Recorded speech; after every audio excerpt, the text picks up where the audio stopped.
é castelo forte, irmão, defesa e armamento.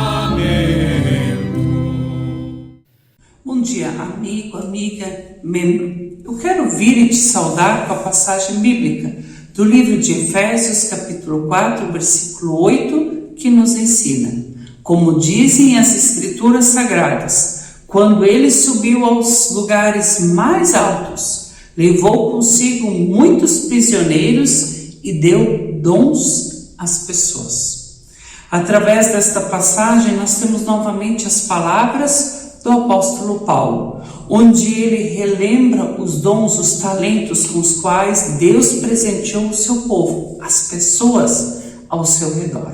Mas quando ele fala das Escrituras Sagradas, ele está fazendo uma referência ao Salmo 68, quando ele lembra dos lugares mais distantes, mais altos, e até ali Deus demonstrou o seu poder, a sua glória. Quando ele fala de prisioneiros, de cativos, ele quer falar de pessoas que não creram, que não confiaram no Senhor, mas diante da sua glória, do seu poder, eles deixaram de ser incrédulos e se tornaram pessoas crentes, se tornaram pessoas confiantes diante do poder do Trino Senhor. Eles abrem mão daquilo que eles acreditavam para perceber que existe um único Deus capaz de transformar toda e qualquer pessoa, todo e qualquer lugar. Olhando para dentro da dimensão deste versículo bíblico, existe uma história. Havia um professor que ele era famoso pelo fato dele ser ateu e de sempre fazer o possível para que os seus alunos também fossem como ele. E ele muitas vezes manipulava, fazia com que eles tivessem que passar vergonha diante dele e do seu conhecimento. Mas havia um aluno que não dobrava a crista para ele, que continuava firme e forte, defendendo a sua fé. E um dia, tanto o professor como o aluno se encontram no aeroporto e os dois pegam o mesmo avião. Estavam sentados próximos um do outro e havia só um outro passageiro no meio. O professor pensou: hoje eu vou ter que viajar com esse crente, que viagem! E ficou observando. Assim como o avião estava se preparando para levantar, o jovem estudante dobrou as suas mãos, inclinou a sua cabeça e fez uma oração. O professor, como sempre, desaprovou aquele ato, mas não comentou nada, pois conhecia bem aquela figura.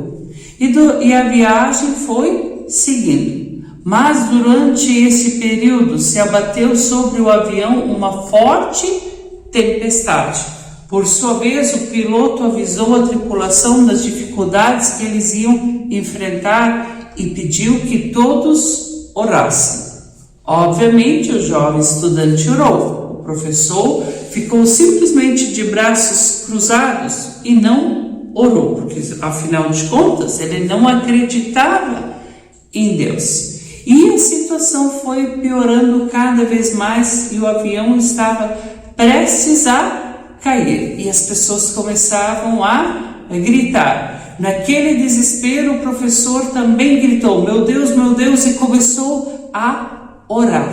E de repente, com muita dificuldade, o piloto conseguiu parar o avião, que bateu sobre inúmeras árvores. Houve estrago, houve fogo, algumas pessoas vieram a falecer. Após aquele incidente todo, o professor ateu saiu ileso do avião e justamente o seu aluno, que era um fiel, que acreditava em Deus, veio a falecer.